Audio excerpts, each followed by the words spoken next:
You know, maybe this isn't the best time to be thinking about this, but I've something to ask you.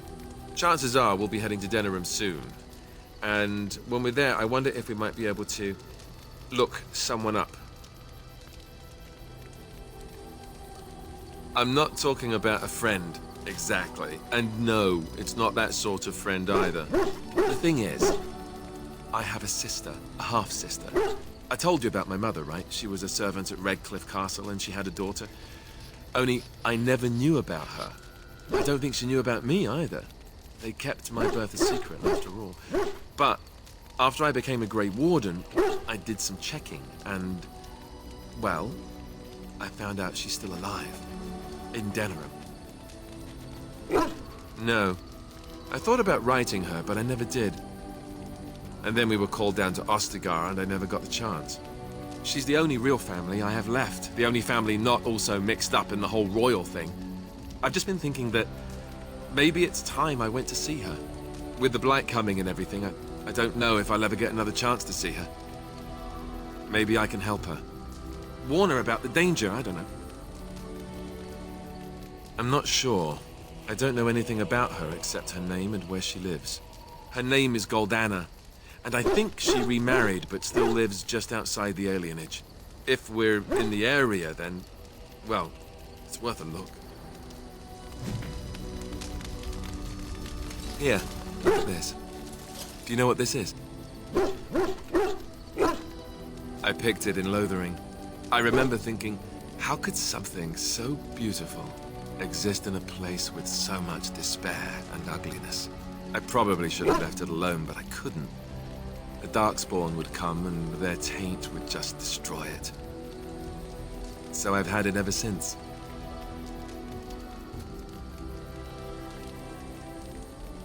I thought that I might give it to you, actually. In a lot of ways, I think the same thing when I look at you.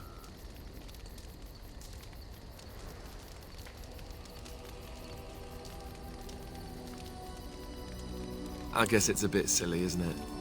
I just thought, here I am, doing all this complaining, and you haven't exactly been having a good time of it yourself. You've had none of the good experience of being a Grey Warden since your joining. Not a word of thanks or congratulations. It's all been death and fighting and tragedy. I thought maybe I could say something. Tell you what a rare and wonderful thing you are to find amidst all this darkness.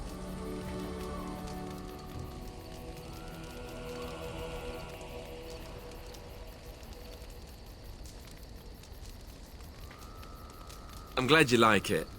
Now, if we could move right on past this awkward, embarrassing stage and get right to the steamy bits, I'd appreciate it.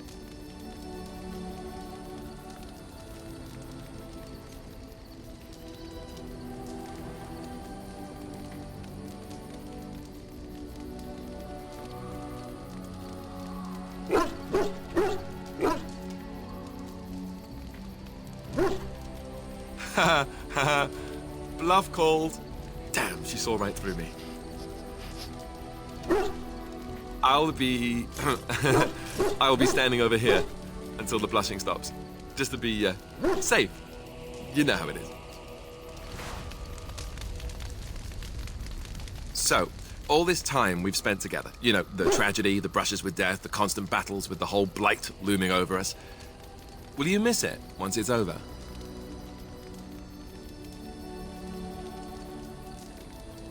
I know it might sound strange, considering we haven't known each other for very long, but I've come to care for you a great deal.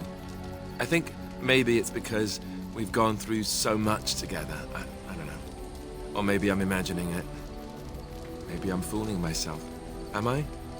Fooling myself?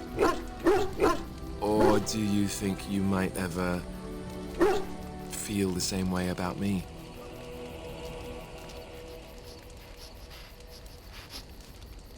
So I fooled you, did I? Good to know.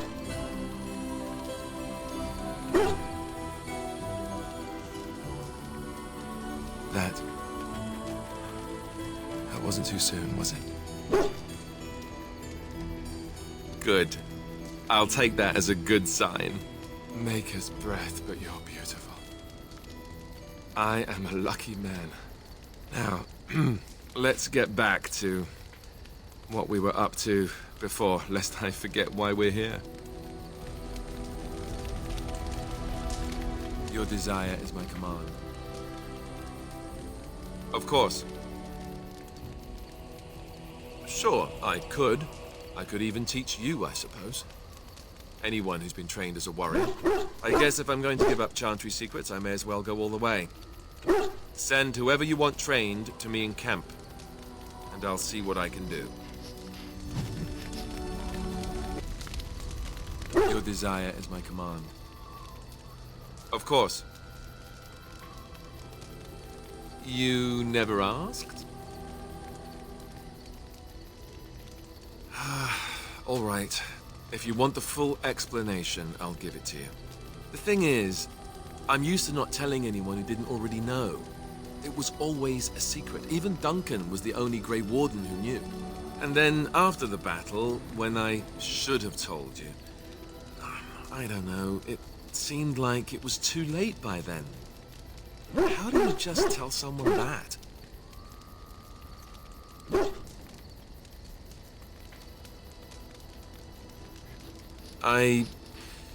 I should have told you, anyway. It was important for you to know. I guess part of me liked you not knowing.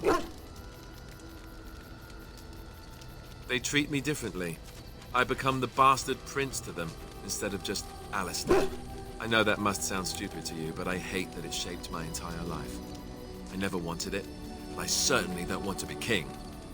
The very idea of it terrifies me.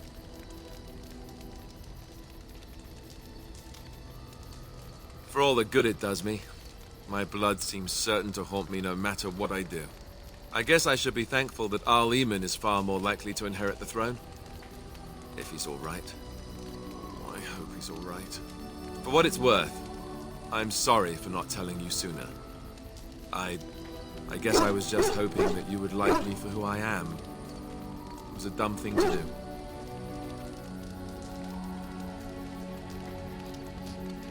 I guess it's kind of a relief that you know now. Let's go. Your desire is my command. Of course. Such as they are.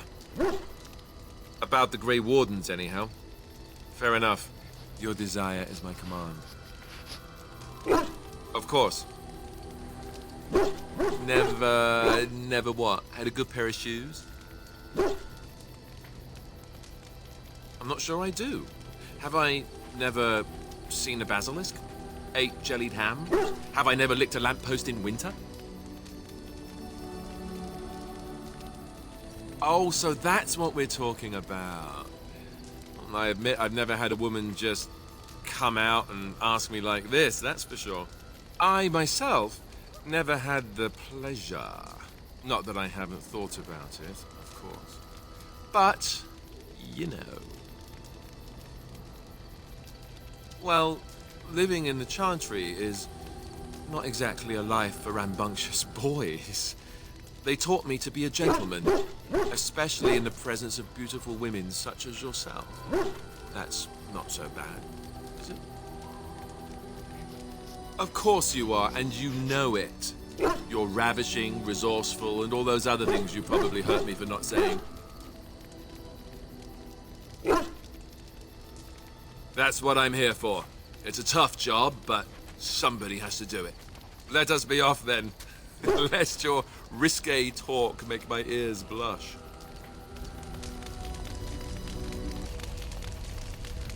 Your desire is my command. Well, we're in camp. Now's as good a time as any to talk, right?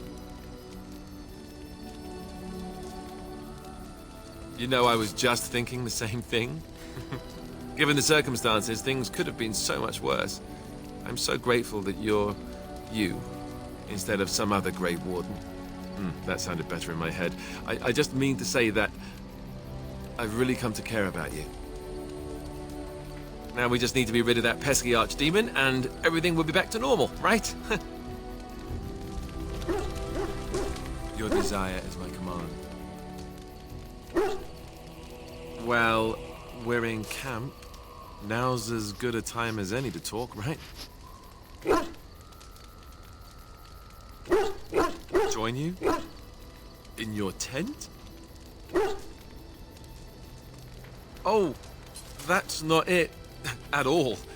Not that I want to seem overeager. I must sound like a fool.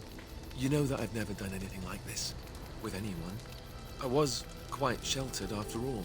I care for you so much. Whenever I think of this, I feel like a bumbling idiot. All hands. I wish I could be better at this. I want it to be right.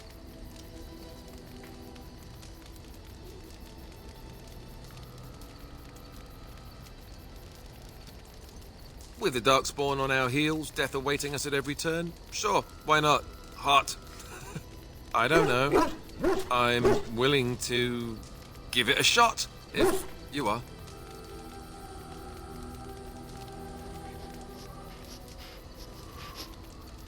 Right, I'm going to stop talking now.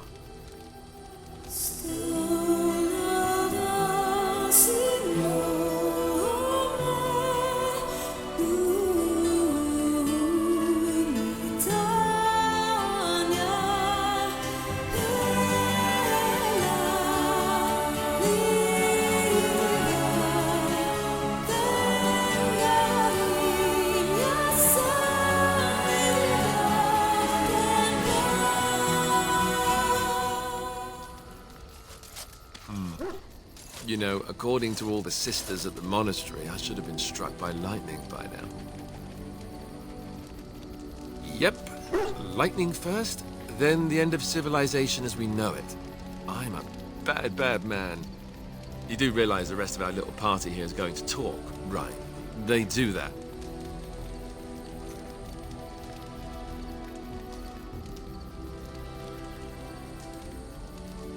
I won't have to.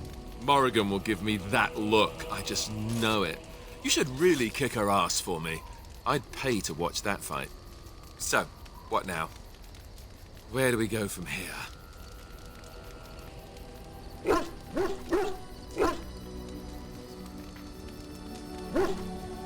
Just so long as we're on the same wavelength. Good to know. Before we go, I just want to thank you. No one's ever made me feel this way. I wasn't sure it could happen, in fact.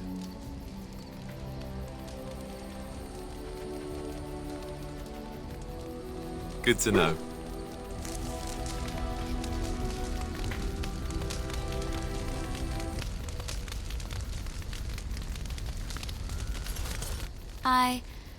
Have I ever told you I really like the way you wear your hair? It's very nice and it suits you. Simple. Not like the elaborate hairstyles we wore in Orlais. They involved flowers, ribbons, jewels. One year, feathers were all the rage, and Lady Elise decided she needed to outdo everyone else and actually wore live songbirds in her voluminous hair. The chirping was quite charming for a while, but you must realize, terrified little birdies often have loose bowels. Yes, you can imagine what she looked like by the end of the evening. But I was trying to say something nice to you, wasn't I? Oh, forgive me. My mind wanders so. It's just that I feel so comfortable talking to you, like I could say anything and you wouldn't judge me.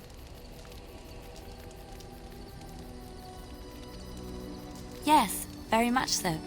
I haven't felt this close to anyone in a long time. I really enjoy your company. Thank you. I am honored that you feel that way. Something I can help with? Yes? What's on your mind?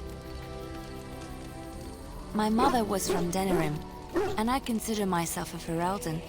Mother served an Orlesian noblewoman who lived here when Orlais ruled. When Orlais was defeated and the common folk began to resent the presence of any Orlesian, the lady returned to Orlais. She took my mother with her. I was born in Orlais and did not set foot in Ferelden until much later. Mother was always telling me stories of her homeland. I think she missed it. Mother died when I was very young. Lady Cecily let me stay with her. I had no one else. She was quite old then, and she had me study music and dance to entertain her. It is unfair that I have more memories of Cecily than my mother. Strangely, the only thing I really remember of Mother was her scent.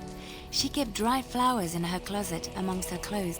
Small white Ferelden wildflowers with a sweet fragrance. Mother called them Andrastis Grace. They were very rare in Orlais. But enough about that. Let us move on.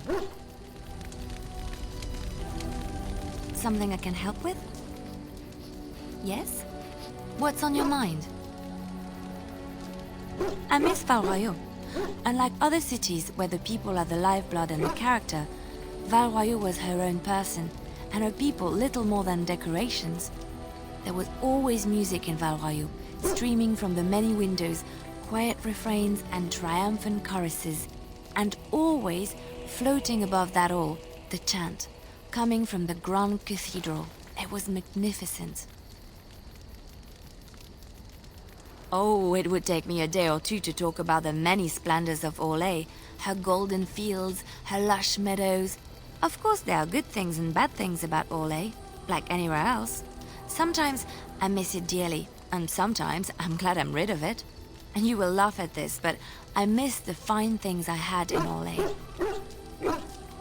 Dresses, fine dresses and furs, and shoes, of course. One can't mingle with nobility with bad shoes, you see. Orlais is very fashionable, almost ridiculously so. But the shoes! Living with those ridiculous trends was worth it for the shoes.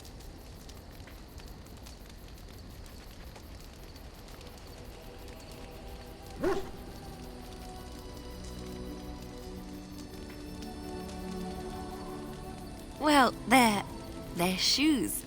They're pretty. Some of them anyway.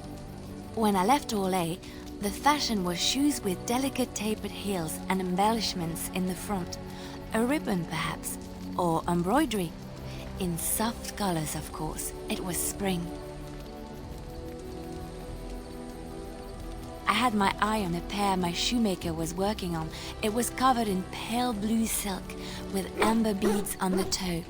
The shoes made in Orlais were exquisite. Not at all like these clunky fur-lined leather boots you have in Ferelden. Ugh, just look at them. They're sturdy shoes, but sometimes a girl just wants to have pretty feet. Oh, I could talk about shoes all day, but we have things to do, don't we? Something I can help with? Yes? What's on your mind? Where did you hear this? And you believe everything you hear? Not all minstrels are spies. Most are just singers and storytellers, but some of them are what we call bards. Bards are minstrels and more. Spies, as you say. Some say there is a bard order, but I don't think this is true. Many bards work alone or in small groups, doing the bidding of a patron who pays for their services. If there is an organization behind it all, no one knows who they are. Nobles, mostly. In Orlais, there is much rivalry amongst the highborn. They fight over land, influence, and the favor of the empress. But they cannot do this openly because it is impolite, and in public, they wear smiling faces and pretend to be civil. In secret, they plot and scheme to destroy each other. It is a game completely meaningless to anyone but its players. I have revealed too much, it seems, but it doesn't matter what I used to be. It is the past. I found myself in Ferelden and sheltered from bad weather in the Chantry, and when the storm passed, I just did not want to leave. I like to see the Maker brought me here. Something I can help with? I don't think you have the correct aptitude. I could give you some pointers, though. You may be able to pass them on to someone you know. Let's just go over there, away from the others. For safety, yes? I expect there shall be daggers flying about willy-nilly for a time. Something I can help with? Yes? What's on your mind?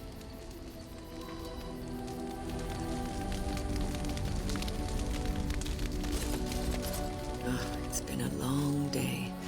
Rest would be welcome. Yes, of course. I am just a little weary. As you may have noticed, I'm no spring chicken.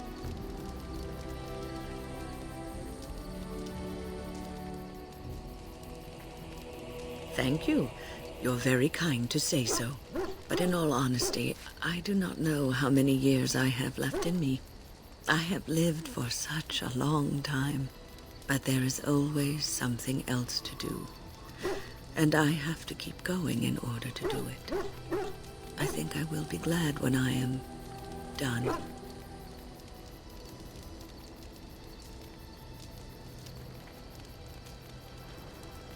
Oh, I don't know. I really don't. Have you encountered many abominations, apart from the ones in the Circle Tower? Ah, yes, Connor, of course. The first time I saw an abomination, my blood turned to ice. It was months before the nightmares stopped. It was the knowledge that I could easily become one of them that frightened me the most.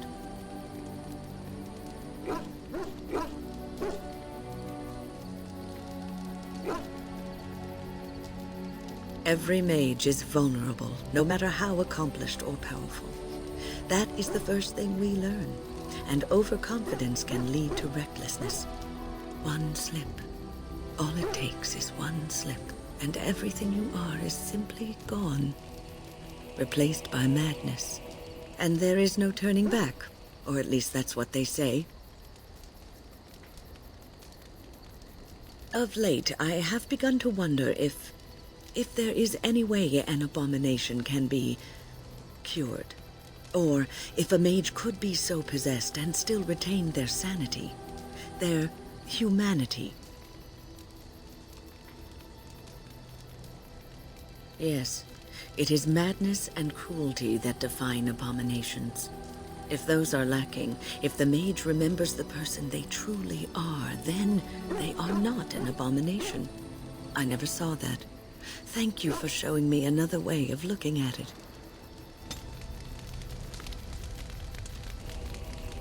So, tell me, how did you become a Grey Warden?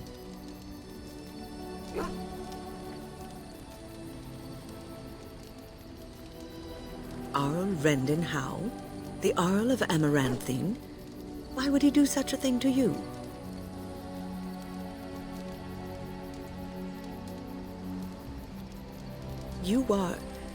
You are the last of the Couslands? I had no idea, my lady.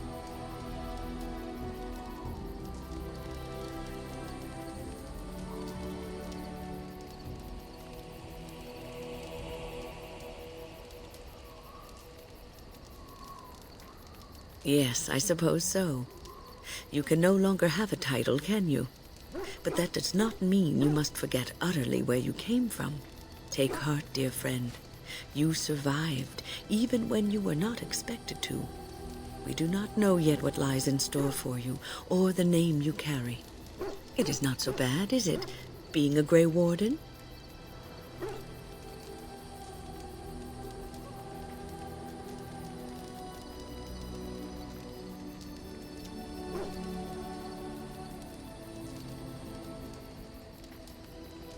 Sometimes it gives me comfort to think that everything will end up the way it's supposed to. That it will be all right. You were chosen. You survived the joining when others did not.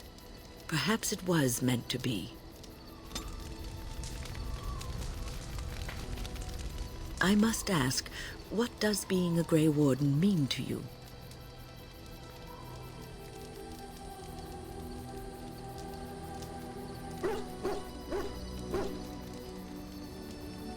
There's that, of course. But there's more to being a Grey Warden than killing Darkspawn and saving the world from the Blight. Ultimately, being a Grey Warden is about serving others, about serving all people, whether elves or dwarves or men.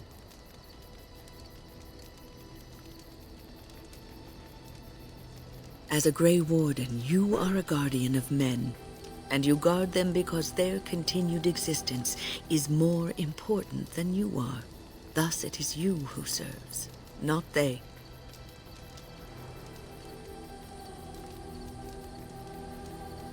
A good king, a true king who cares for his land, uses his power to rule firmly but fairly. He serves his people first and foremost. The king who does not do this, who believes that he is entitled to his power, who abuses it and uses it for his own means, is a tyrant.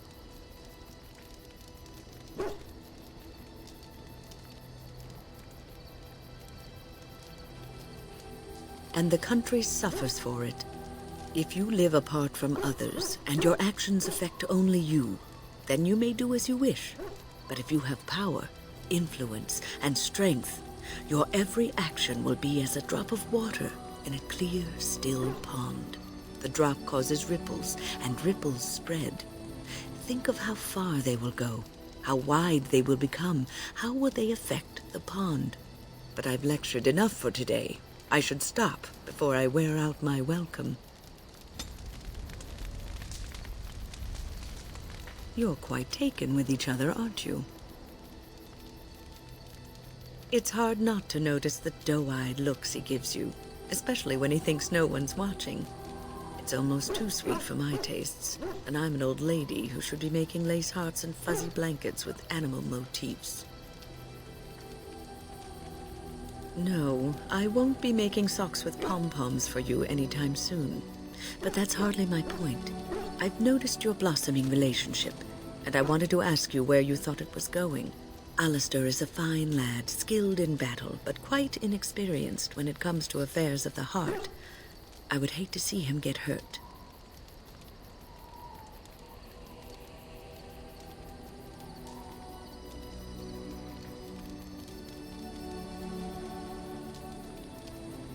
You are both Grey Wardens, and he is the son of a king. You have responsibilities which supersede your personal desires.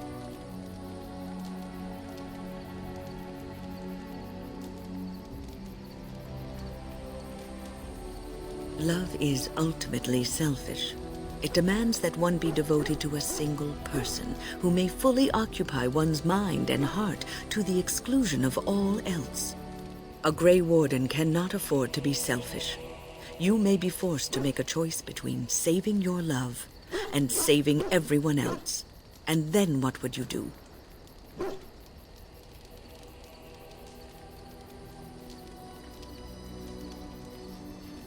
Nothing is certain. Not in these times. You cannot take anything for granted. I want you to be aware of this.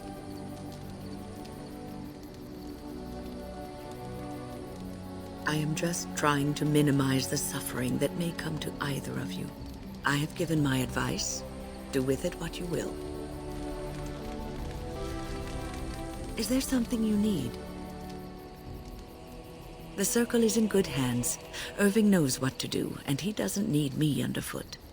For now, I will support those that battle the Darkspawn. I do feel I left things unfinished in Ostagar. There is so much left to do, and I would be part of it. Yes, I did leave them. But if the Blight is not stopped, all of them will face suffering greater than what was seen in the tower. The Grey Wardens, all 2 of you, need all the help you can get. I will see this through to the bitter end, and after that, if I am still left standing, then I will return to the circle. Perhaps. Is there something you need? I will answer to the best of my ability. People don't become mages. They are born mages. The talent just surfaces later. But you are asking how I ended up at the Circle. I was brought there by the Templars, just like many of the other apprentices. I don't remember very much. I was very young then. I didn't have a family. I never knew my real parents. My earliest memory was of hiding in a hayloft on a farm, trying to keep warm.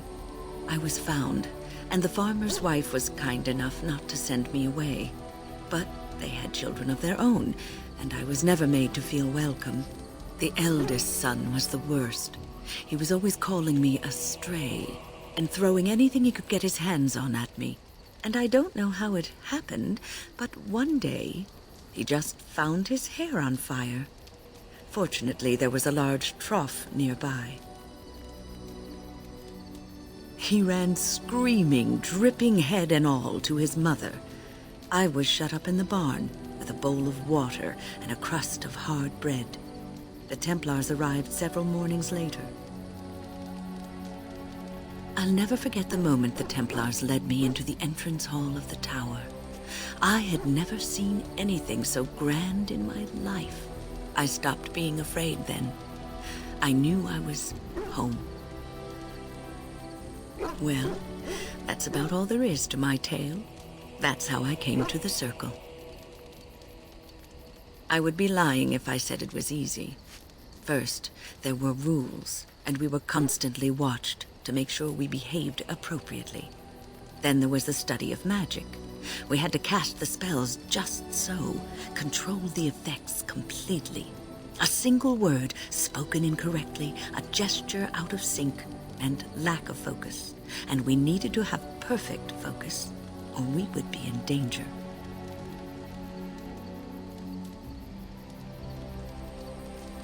From Fade spirits.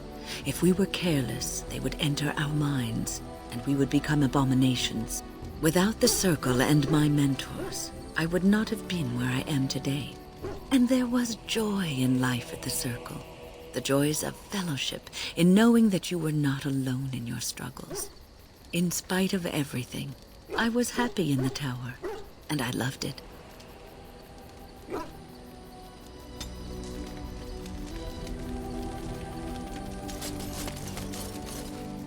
The Circle of Magi stands ready to assist, Grey Warden, as do the Templars of the Chantry.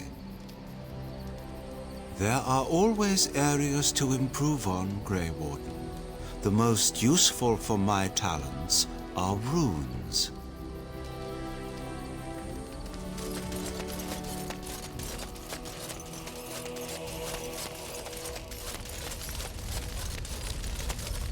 I have a thought. We have an opportunity that I believe we should take advantage of. To the point. My mother was once divested of a particular grimoire by a most annoying Templar hunter. It occurred long before I was born, but even today, Flemeth speaks of the loss with great rage.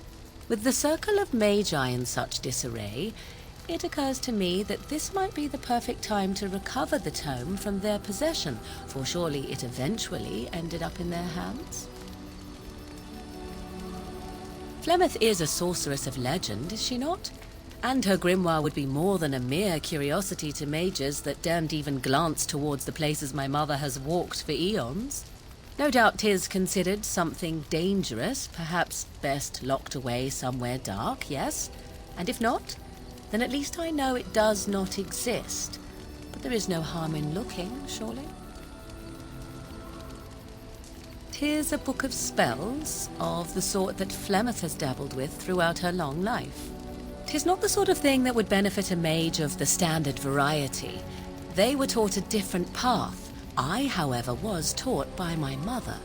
I know a way around the wards my mother would have placed on such a tome. I know the language that she would have written it in. I would find such a tome most useful. Useful in the way that it might increase my power. Useful in the way that I would become more useful to you. Does that not follow? Dangerous? All knowledge is potentially dangerous. If you have some fear of me such that I should not be allowed such knowledge, then by all means deprive me of it. I have no ulterior motive for seeking it, however. It did not occur to me when we were still in the Mage Tower. I wish it had. Truly, Mother has assumed for a long time that the tome was lost forever. I only remembered it now after thinking what treasures might be found in the Circle of Magi's tower now in its condition. Good. I am most interested to see its contents, should it be located. The grimoire is leather-bound and adorned with the symbol of a leafless tree, should you come across it. If not, however, then I shall simply put it out of my mind. What? You found Flemeth's grimoire? When I spoke of it to you, I did not truly hope... This is a most fortuitous event. You have my thanks. I will begin study of the tome immediately. I do not intend to squander this opportunity to learn more than Flemeth wished me to know. This should be interesting. I await your command. So, full of questions, are you? Possibly, if I had the desire to. I do not.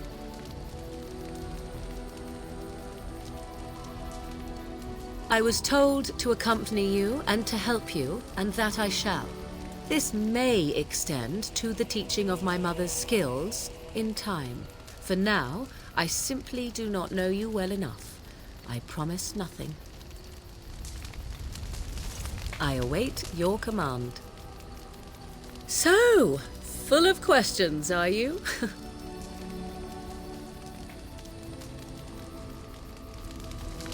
I await your command. At times, perhaps. A world full of people and buildings and things was all very foreign to me. If I wished companionship, I ran with the wolves and flew with the birds. If I spoke, 'twas to the trees.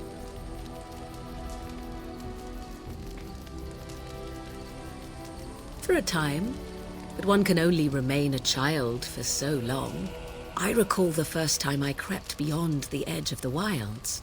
I did so in animal form, remaining in the shadows and watching these strange townsfolk from afar. I happened upon a noblewoman by her carriage, adorned in sparkling garments the likes of which I had never before seen. I was dazzled. This, to me, seemed what true wealth and beauty must be. I snuck up behind her and stole a hand mirror from the carriage. 'Twas encrusted in gold and crystalline gemstones, and I hugged it to my chest with delight as I sped back to the wilds. She was not. Flemeth was furious with me. I was a child and had not yet come into my full power, and I had risked discovery for the sake of a pretty bauble. To teach me a lesson, Flemeth took the mirror and smashed it upon the ground. I was heartbroken.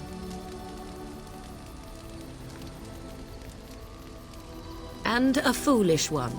Flemeth was right to break me of my fascination. Beauty and love are fleeting and have no meaning. Survival has meaning. Power has meaning. Without those lessons, I would not be here today, as difficult as they might have been. Do I not? I am still an apostate mage, even if I have left the wilds. The Darkspawn are yet undefeated. No, there is much that remains. To return to your original question, perhaps my time in the wilds was indeed lonely, but such was how it had to be. I find myself at times wondering what might have become of the girl with the beautiful golden mirror, but such fantasies have no place amidst reality. I await your command. We are in camp, so 'tis as good a time as any.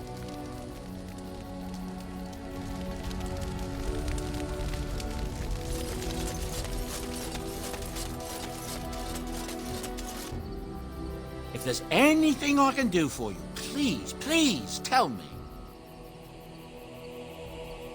I'm sure you'll be pleased with the goods my boy and I have collected, and with your discount.